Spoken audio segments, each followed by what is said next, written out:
very much indeed, Carol. Speak to you later.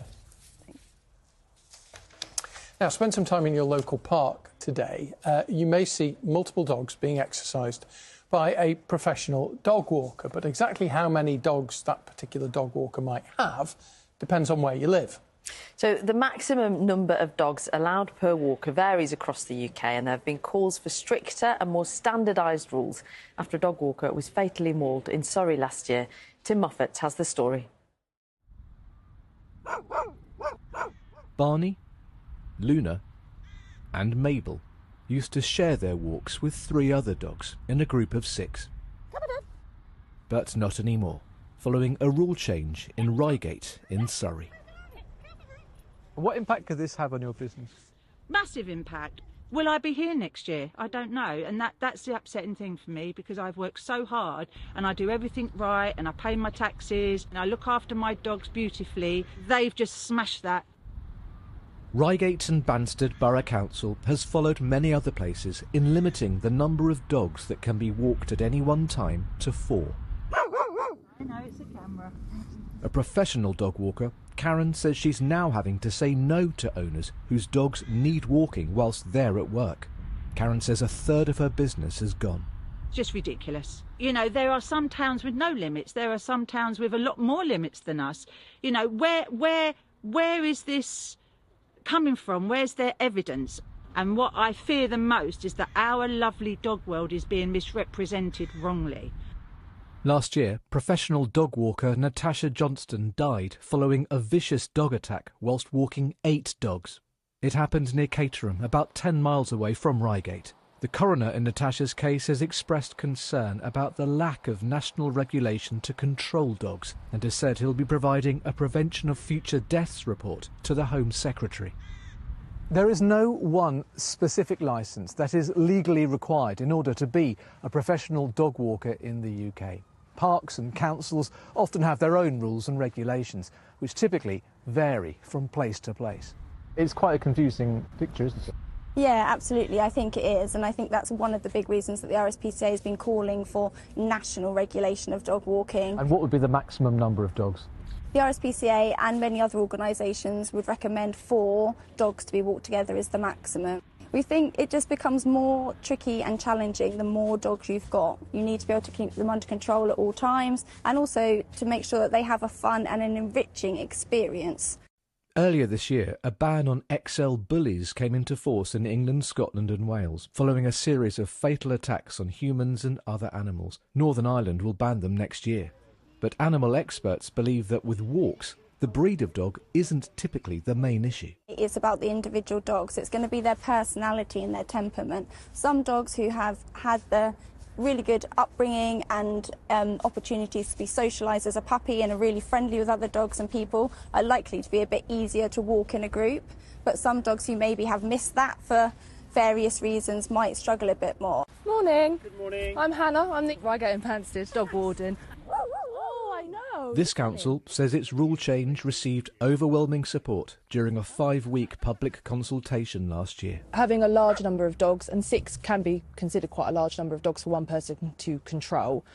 We have seen issues where there's been dog-on-dog incidents involving a large number of dogs, an increase in dog fouling in our open spaces, where, of course, if one person's got 6, they're not quite able to maybe watch what all the dogs are doing at once if they're off lead.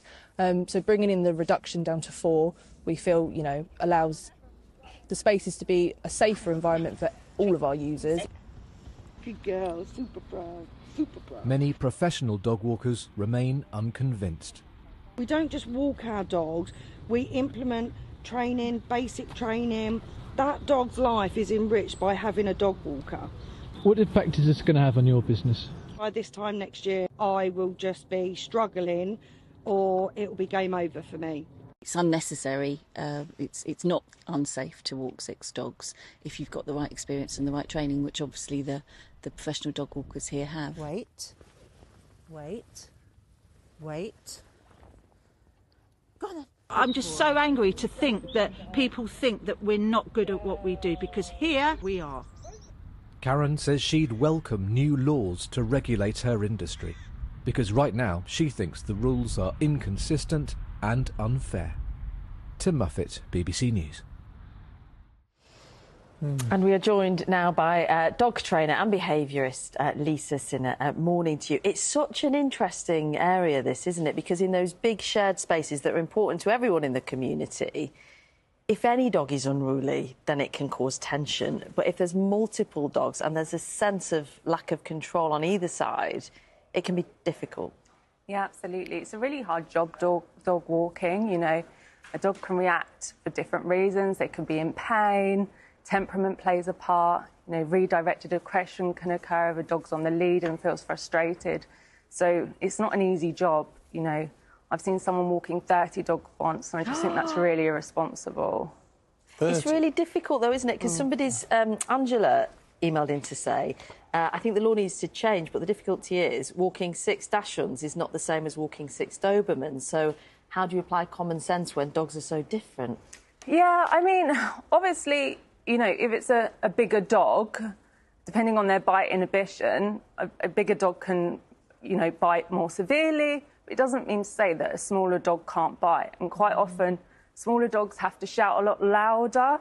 They can show signs on the ladder of aggression, like licking their lip or yawning, or higher up, growling, snapping. But sometimes people don't take it as seriously because it's a smaller dog. It doesn't mean that they can't bite. That's my kind of bugbear, because I've got a Labrador, and if he does it, then it's scary. Yeah. But if a little dog does it, and little dogs do it quite a lot, don't they? People just go, oh, you know. But it's the same, similar behaviour, presumably. Yeah, obviously, you know, if you're picking up that Dachshund and putting them in the car, they could bite, you know, your arm. You know, if a child's sitting on the sofa with a smaller dog and that stress is accumulated or it's in pain, you know, there's lots of different factors. Do you think there needs to be legislation? Yeah, absolutely, because at the moment there is none, which means anyone can call themselves a dog walker or a dog trainer and behaviourist even, which means that they won't have had any training in pet first aid, you know, emergency procedures, risk assessment, dog body language. It's a bit of a free-for-all, unfortunately, at the moment. What do you make about Reigate and Banstead Council's borough-wide rule limiting it, dog walker, to 4 dogs? I think that's sensible, but I think, obviously, there needs to be more understanding that it's not just the amount of dogs you walk. You know, they need to have regular training, you know, understand the different dogs. Have they had any bad experiences? So walking a certain number of dogs, yes, that will go one step, but there needs to be teeth to it as well. There needs to be other factors at play. Adele's a professional dog walker. She's in Falkirk. She emailed in and said, I'd welcome some sort of regulation to cap the number of dogs we can walk at any one time. I've witnessed dog walkers on their phones not paying full attention. The degree of competency varies greatly. Yeah. Which is probably the same with anything, but it's true. Absolutely, yeah. There's a lot of different training methods around. So, you know, you need to be asking your dog walker as well, and dog trainer and behaviourists, what methods do they use? You know, if the dog's doing something that they don't want them to do, how are they reacting? You know, we don't want any, you know, punishment-based methods, you know, hitting and shouting of dogs. You know, it's a bit unregulated, so...